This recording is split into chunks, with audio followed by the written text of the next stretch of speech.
নমস্কার। এগুলি হচ্ছে আমার সেই সন্ধ্যামালতী বা সন্ধ্যামণি গাছগুলি। এগুলিকে আমি বনসাই করে রেখেছি। কেউ 5 বছর, কেউ 4 বছর করে বয়স, মানে একটাই 5 বছর এটা। তারপর ওর ওর বীজ থেকে এগুলো হয়েছিল। এগুলো প্রায় 4 বছর করে বয়স হলো। আমি লিখে রাখিনি, মোটামুটি একটা এই গাছগুলিকে এখন রিসয়েলিং করা দরকার।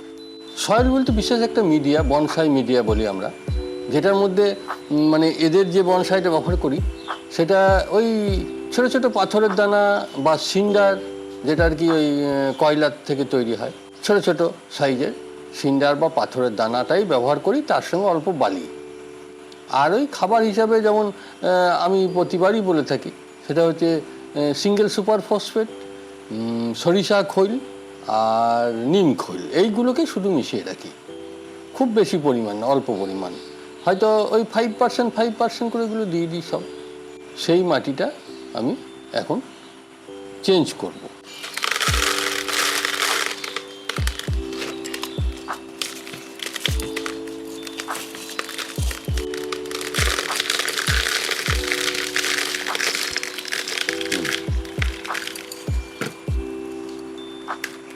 এগুলো সব ফিডার রুট, মানে এরা খাবার সংগ্রহ করে।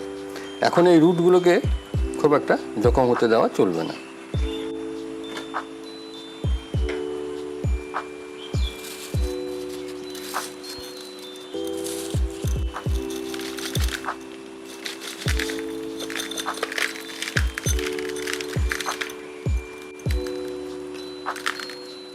সবসময় মনে রাখবেন, সয়েল চেঞ্জ করার পর অবশ্যই গাছকে ছাওয়া জায়গায় রাখবেন। দেখুন এটা পচন ধরে গেছে, মারা হয়তো যাবে না, কিন্তু ক্ষতিগ্রস্ত হয়েছে।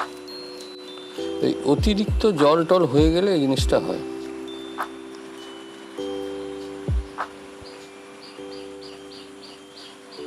যেহেতু পচন দেখা গেছে গাছের মধ্যে, সেহেতু একবার অ্যান্টিফাঙ্গাস দিয়ে ওকে একটু শোধন করতে হবে। এটা জল, এটা এমনি পাত্র,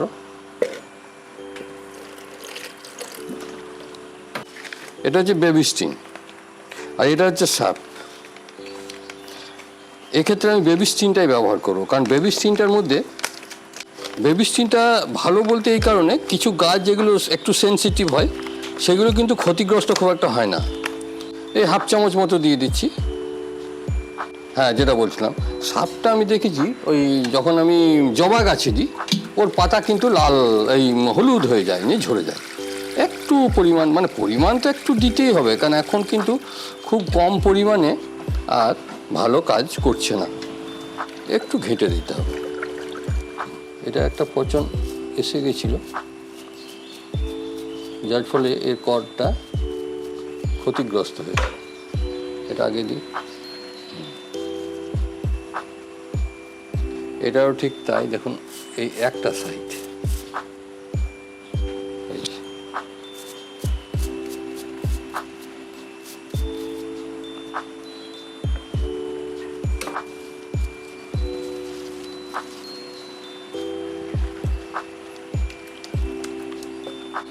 এই যে দেখুন, এখানে দেখুন সিন্ডার আছে, এবং এই যে পাথর, আমাদের এখানে করচ বা মুরাম বলে, যেটা রোডে দেওয়া হয়, খুব খাওয়া, হ্যাঁ, লাল রঙের হয়, সেই ল্যাটেরাইট সয়েলের মতো। আর এগুলো সিন্ডার 50-50। তার সঙ্গে কী দিচ্ছি, ওই 5% সরিষা খৈল, 5% নিমখোল, আর ওই 5% না 3% মতো, 3 কি 4%, 5%ও দেওয়া যায়। সেটা হচ্ছে সিঙ্গেল সুপার ফসফেট বলা হয় ওটাকে, SSP, সিঙ্গেল সুপার ফসফেট বা ফসফরাস। গাছগুলোকে সব আমি একবার ভিজিয়ে নিলাম।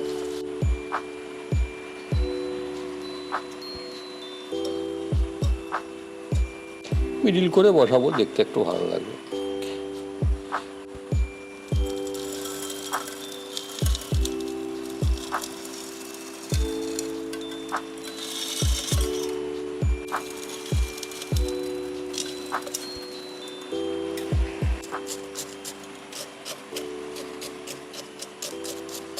এইসব ক্ষেত্রে জলের ট্রেতে কিছুক্ষণ নামিয়ে রেখে দিতে হবে, 10 মিনিট।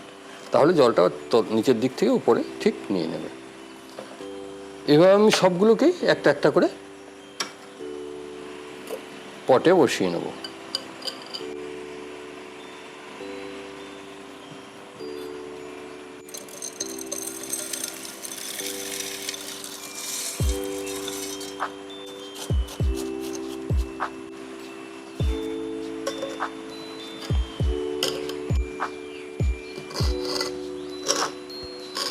ব্যাস, এবার রিসয়েলিং হয়ে গেল।